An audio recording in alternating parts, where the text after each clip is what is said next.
Hello, everyone. How has your week been now that the full year is in swing and flow?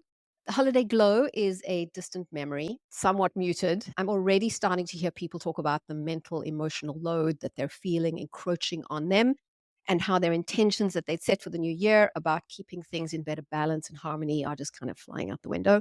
I want to talk about mental wellness in the context of our work lives.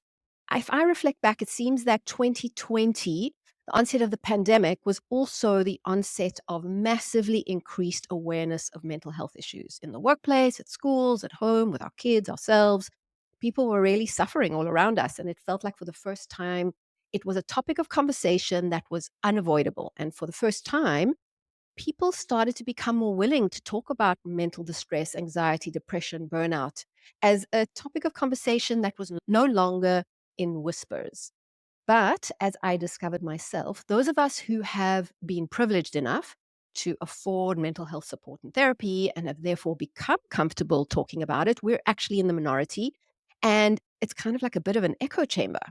2020 was a pretty horrific year for me personally.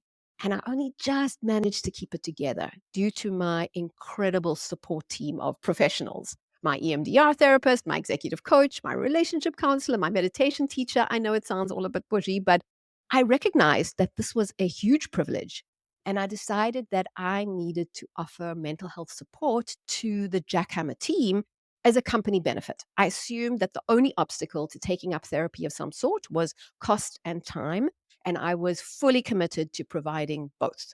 So at the beginning of 2021, I announced my somewhat hastily cobbled together and actually pretty poorly thought through, but very well intentioned mental health benefit to the Jackhammer team. And I received, I think, zero uptake. 2 months later, I added some additional bits and pieces around ensuring confidentiality and sourcing recommendations for really great therapists.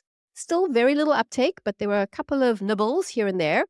A few months later, again, okay, a few more people, but it took many, many presentations of the offer. And eventually, I put this ultimatum deadline that sounded a bit like use it or lose it until everyone who wanted and needed mental health support had actually signed up. And through the process, I realized actually how much stigma and suspicion employees have around taking up mental health benefits, even with the promise of confidentiality.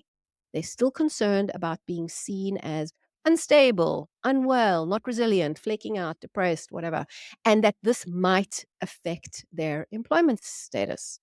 And it took a lot of normalizing by me and a lot of in practice proof to demonstrate that this really was an act of support and in no way affected my judgment of them. And so I'm proud to say that we've continued with this benefit for our team. It's become very normalized, destigmatized, topic of conversation. People talk about their therapists and their therapy in conversations. So I think one of the positive spin offs of the pandemic, which brought mental health issues front and center, is that many more people were open to taking up therapy. The downside now is that there are not enough trained therapists out there in the world globally. And this is where my wonderful guest for this week's episode of On Work and Revolution comes in. So let's go.